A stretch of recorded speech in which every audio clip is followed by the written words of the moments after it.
Now shift our focus to the national capital, where India and the European Union are set to announce the historic trade pact, being described as, of course, the mother of all trade deals.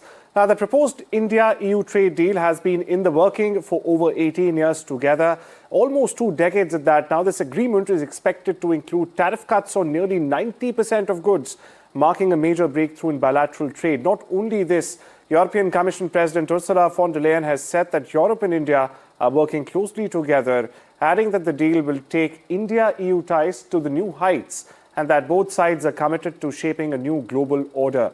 Prime Minister Modi, meanwhile, welcoming the EU leadership, said he was privileged to host the EU chief and the President of the European Council, Antonio Costa. Prime Minister Modi also said the visit reflects the very growing strength of India-EU relations and will, of course, give fresh momentum to sectoral cooperation between India and the European Union. Meanwhile, my colleague Mahima puts all these developments in perspective for you. India and the EU has announced conclusion of FTA negotiations. This will happen on 27th of Jan. So it's a crucial day that we'll be watching out for this development. The pact is nearing its finishing line after 18 years and these talks started in 2007. Piyush Goyal has termed this FTA as the mother of all deals. This, probably will look forward to eliminate import duties of over 90% goods that are traded between EU as well as India.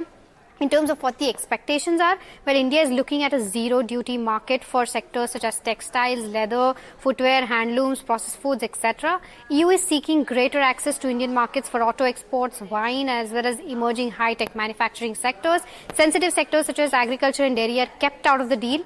And overall, EU has also been protective of its beef, sugar, as well as rice markets. In terms of the EU and India trades details so far in how FY25 has fared, EU markets account for about 17% of India's total exports. Exports to India constitute 9% of its total overseas shipment as well.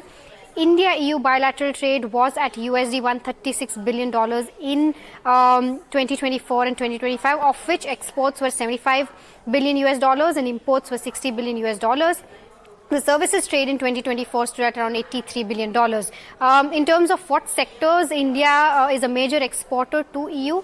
That includes counters like petroleum, electronics, textiles, machinery, organic chemicals, iron and steel, gems and jewelry, pharma, auto parts, footwear and coffee.